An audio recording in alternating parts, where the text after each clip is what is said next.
Ilyes qui est out pour une entorse de cheville, Mamad qui est incertain pour le même motif.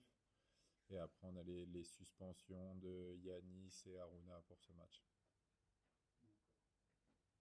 Donc, un certain plus ou t'as quand même pour Mamad ou t'as quand même Bah en fait, c'est que ça a été une semaine courte, donc dès qu'on rate un entraînement, forcément, c'est un peu plus compliqué, mais ouais, c'est incertain. les deux se sont blessés à l'entraînement. Non, Ilyes sur le match, sur Ah, sa courte entrée, ouais, et Mamad à l'entraînement. d'accord. Didier, avant de parler du match contre Monaco à venir, est-ce qu'on peut revenir sur ce dimanche soir entre Saint-Etienne et Lyon? Savoir toi, comment tu l'as vécu devant ton écran. Euh, Moi, très sincèrement, je l'ai très mal vécu. Après, je pense que ça a été une erreur de notre part de, entre guillemets, se faire petit et d'accepter d'être les petits et d'accepter toutes ces décisions qui ont été contre nous. Je dis pas que ça aurait changé les choses, mais je pense qu'aujourd'hui, on a atteint un point où ça devient vraiment très compliqué et ça joue beaucoup trop sur la situation et l'avenir. Donc, c'est sûr que c'est dommage quand on voit, nous, pour la même faute, la sanction qu'a pu avoir Junior et que là, ça finisse avec un jaune ou qu'au moindre débordement, nous, il y a des soucis. Donc, c'est pas contre cet arbitre ou pas du tout, même si c'est le même qui a mis le rouge à Junior, qui, moi, j'avais dit avec qui, en tout cas, ça se passe bien et qui a de la communication et qui est un très bon arbitre. Mais c'est plus sur l'accumulation des choses et c'est non plus contre Saint-Étienne, mais en tout cas, c'est vraiment pour Le Havre, pour mon club et pour notre situation et c'est désolant et dérangeant. Donc tu estimes que ça fausse la course au Oui, maintien? bien évidemment. Bien évidemment. Enfin, quand il n'y a pas de débat comme ça, oui. Après, là, c'est pas une question d'interprétation, c'est pas une question de... Non, pas du tout. C'est une erreur. Et c'est nous qui payons cette erreur. Du coup, Saint-Etienne est revenu à hauteur. La pression s'intensifie un petit peu plus dans cette lutte pour le maintien. Oui, c'est sûr qu'il y a une grosse pression, que d'être à égalité, ce n'est pas la même chose. Ça a été un week-end difficile parce que même si on a fait une prestation de qualité, c'est pas suffisant pour prendre des points et nos concurrents l'ont fait. Donc mentalement, ça a été difficile. Mais les joueurs ont bien réagi, bien relevé la tête et ils sont prêts à relever le défi samedi. Vous jouerez à 19h contre Monaco, Saint-Etienne ira à Strasbourg à 17h. Est-ce que la programmation du match, ça peut changer quelque chose, sachant que vous débuterez contre Monaco en étant peut-être en zone rouge, ou à l'inverse, en ayant l'occasion de remettre saint à 3 points? Non, je pense pas parce que c'est encore une zone où voilà, il peut se passer encore énormément de choses. Après, on ne pourra pas faire abstraction non plus. Mais en tout cas, je veux que les joueurs soient réellement focalisés sur eux, sur leurs prestations et sur le match de Monaco. Monaco, tu vois Monaco comme un gros morceau, évidemment candidat à la Ligue des Champions, mais aussi comme un adversaire qui a quand même des difficultés en déplacement, un adversaire que vous aviez aussi embêté à l'aller. Qu'est-ce que tu penses de cette équipe de l'ASM? Ouais, Monaco est un très gros morceau, a beaucoup changé, je trouve, avec l'arrivée de Biret pendant le mercato, avec un autre style de jeu, un autre profil, un autre schéma tactique. C'est une équipe vraiment très forte dans le duel, très forte en transition, qui a beaucoup de jambes, court beaucoup. Donc c'est vraiment un très bel adversaire. Et oui, on l'avait embêté au match aller, mais on avait vu que ne serait-ce que l'entrée de Zakaria avait énormément changé. Donc voilà, ils ont que des internationaux, c'est une très grosse équipe. Mais nous, on peut plus se permettre de regarder ces choses-là. On doit penser à nous et à l'avenir. Justement, pensez à vous et à l'avenir, ça passe effectivement par ce match contre Monaco. Ça fait deux matchs que les entames de match sont un peu difficiles pour vous. J'imagine que vous avez axé là-dessus pour le futur, pour ce match en tout cas. Ouais, c'est après. sincèrement, c'est pas suffisant comme axe de travail pour être ce qu'il faut, c'est être constant toute la partie. Il y a énormément de choses à travailler. On a les adversaires aussi à étudier et préparer. Donc ça, c'est peut-être d'ordre mental, psychologique. Mais c'est pas un travail qui se fait durant la semaine. Faut être prêt mentalement, prêt à attaquer fort et ne pas laisser l'adversaire prendre les choses en main. Mais c'est quelque chose que vous leur avez certainement rappelé en disant faut être prêt dès la première minute, quoi. Oui, il faut être prêt dès la première minute. Après, comme je l'ai dit, au final, contre Rennes, on était prêt avec ballon. On n'était pas prêt sans ballon. Et quand je prends le match de Nantes contre le PSG, par exemple, qui est rentré moins que nous dans le dernier tiers, moins que nous dans la surface, qui a moins tiré que nous, et qui pour autant a réussi à prendre un point. Donc, il faut avoir cette envie de défendre aussi, d'être fort sans ballon, et pas juste avec le ballon, et avoir plus de conviction. Bonsoir, the official broadcaster of League One in Russia. One question.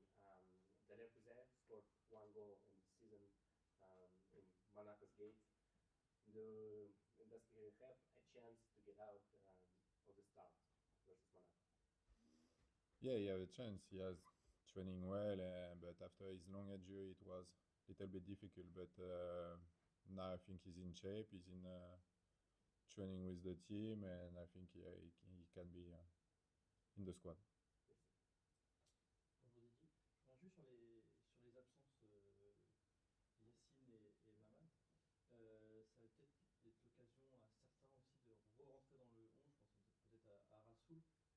Est-ce que c'est aussi son moment à lui de, pourquoi pas, hausser son niveau de jeu en cette fin de saison et gagner du temps de jeu, vu qu'il a un peu disparu du 11 depuis quelques semaines?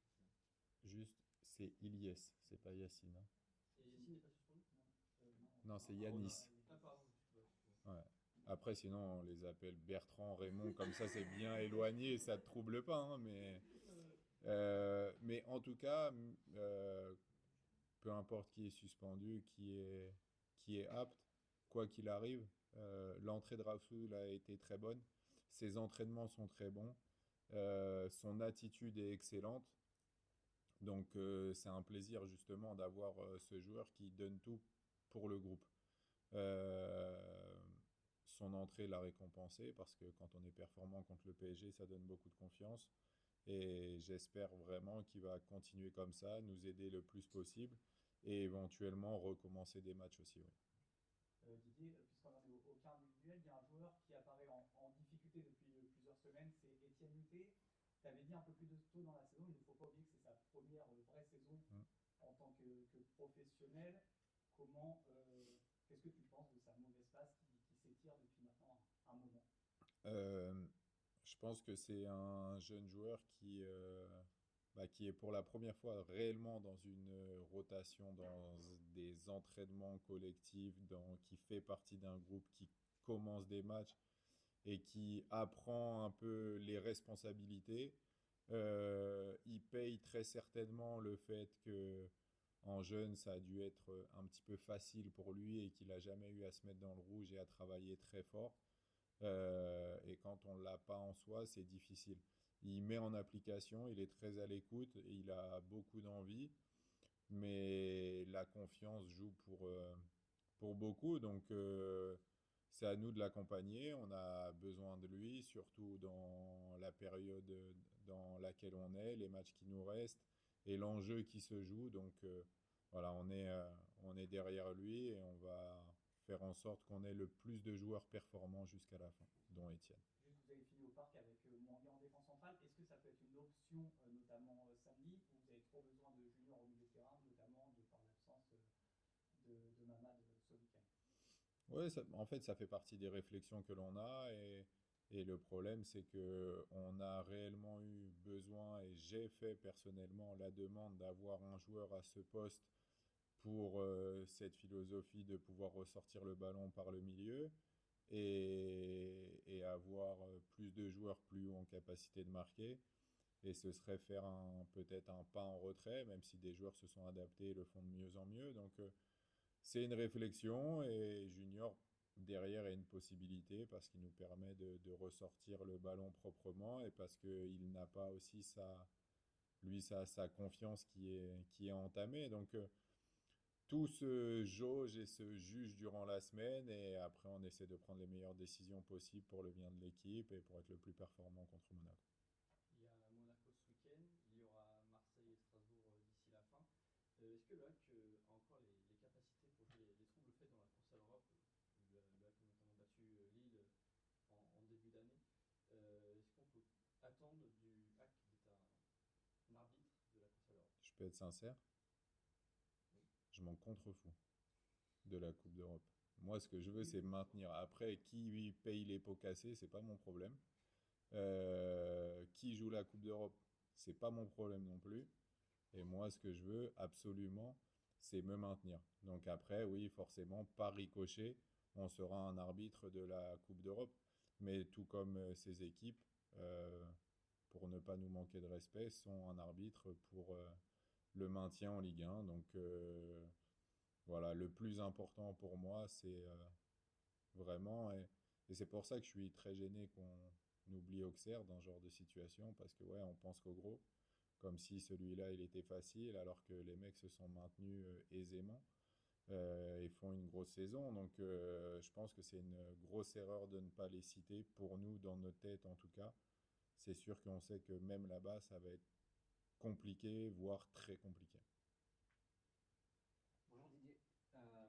Pour parler donc de Monaco, est-ce qu'il faut, à ce stade de la saison, quelque part changer d'état d'esprit? C'est-à-dire, on se fiche du classement, on y va comme des morts de faim, comme des guerriers, encore plus que d'habitude, en oubliant presque qui sont les joueurs en face, uniquement en mode survie.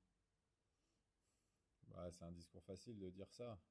Je pense que les joueurs, c'est très dur pour eux d'oublier la situation, le classement. Et voilà, il y a tellement d'enjeux qu'on ne peut pas faire abstraction. Après, je suis le premier à prôner la mentalité ou vraiment d'être très compétiteur, compétitif. Mais je reste convaincu que quand ils l'ont pas fait, c'était pas une question d'envie, c'est qu'ils sont passés à côté. Je suis persuadé qu'ils arrivent avec cette envie et que bah, des fois ils n'y arrivent pas parce que pour différents paramètres ou que l'adversaire lui l'a mieux fait. Mais en tout cas, ce que je vois au quotidien, j'ai pas de doute sur le fait qu'ils ont l'envie et qu'ils veulent le faire et j'espère fortement qu'ils réussiront à le faire ce week-end. Pour revenir sur ce que disait un confrère, comment on fait pour éviter de revivre le même début de match que face à Rennes, qui avait été très difficile? Contre Paris aussi, vous prenez un but relativement rapidement. C'était Paris, mais quand même. Euh, Comment est-ce qu'on fait? Est-ce qu'il y a une peur, peut-être avant de débuter à Océane, quelque chose de mental? Non, bah, c'est deux buts très différents, mais où malgré tout, je dirais, on manque de conviction. Enfin, même si c'est une passe interdite, je pense que Junior, avec un peu plus de conviction, peut faire mieux sur le but contre Rennes et à Paris parce que peut-être qu'on les respecte trop et qu'on reste à distance. Donc, il y a une question de confiance, bien évidemment, mais pour autant, c'est pas en jetant le ballon loin devant que ce sera mieux, parce que bah, malheureusement, ils ont des pieds et qu'ils vont nous mettre en difficulté dès qu'ils vont le récupérer. Donc, je pense que c'est vraiment à nous, mentalement, d'être prêts à être beaucoup plus costauds. Et je voulais juste revenir également, pardon, sur ce qu'on disait au début sur le match de Saint-Étienne contre Lyon. Qu'est-ce qui vous a le plus énervé? C'est le rouge qu'on met puis qu'on enlève? Est-ce que c'est l'interruption de match le match qui reprend grâce au fameux Doliprane? Enfin, qu'est-ce qui vous embête le plus? Et est-ce que finalement, par rapport à ce que vous disiez avant, il faudrait que le hack montre les crocs aussi sur le domaine de l'arbitrage? Vous l'avez déjà fait un petit peu, mais quand même. Bah, tout m'a dérangé, parce que c'est deux décisions qui sont absolument lunaires. Donc, tout m'a dérangé, bien évidemment. Après, en fait, c'est pas montrer les crocs, c'est que je pense que comme tout le monde, on a dit non, mais sur une saison, ça s'équilibre. Et en fait, non, ça s'est jamais équilibré. Le président est très engagé sur beaucoup de sujets, donc on peut pas non plus lui demander d'aller toujours au feu parce que c'est toujours délicat et on sait que c'est des choses où on s'expose et parce que la direction est très prise aussi par tous les enjeux sportifs qu'il y a. Donc c'est dur de dire oui. Mais je pense que petit à petit, on aurait peut-être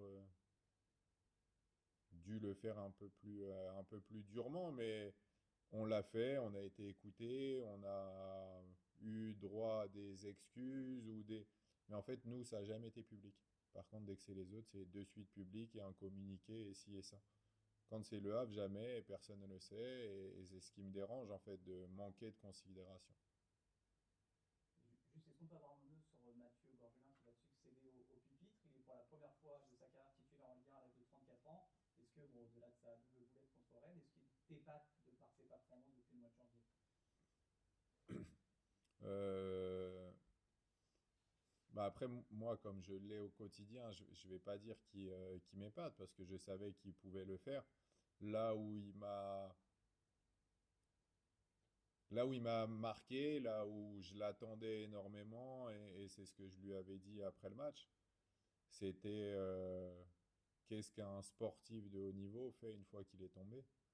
Et c'est là qu'il a été très bon, puisqu'il a relevé la tête contre Paris, et c'est une bonne chose, c'est un bon exemple pour le groupe de montrer que bah, ça arrive, qu'on ne peut pas toujours être performant, même si c'est pas au meilleur moment, mais que le plus important, c'est de faire face, d'accepter, de se relever, de travailler et de mettre l'équipe en priorité pour tout donner et nous aider à nous maintenir. Donc c'est ce que j'ai beaucoup aimé, cette faculté de résilience, et je pense que c'est vraiment un bon exemple pour le groupe.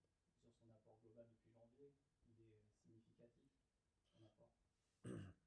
Oui, après, je pense sincèrement qu'il est autant significatif, et je vais le redire encore une fois, grâce à Arthur. Parce que justement, Arthur l'a accompagné, a mis le groupe en avant, a continué de tout donner pour le groupe, à s'engager, et du coup à aider Mathieu à ce que ça se passe bien. Donc je ne peux pas dissocier Arthur de Mathieu, et je pense que c'est vraiment en fait l'ensemble des deux qui nous est bénéfique. Merci. Merci beaucoup. Merci. Merci beaucoup.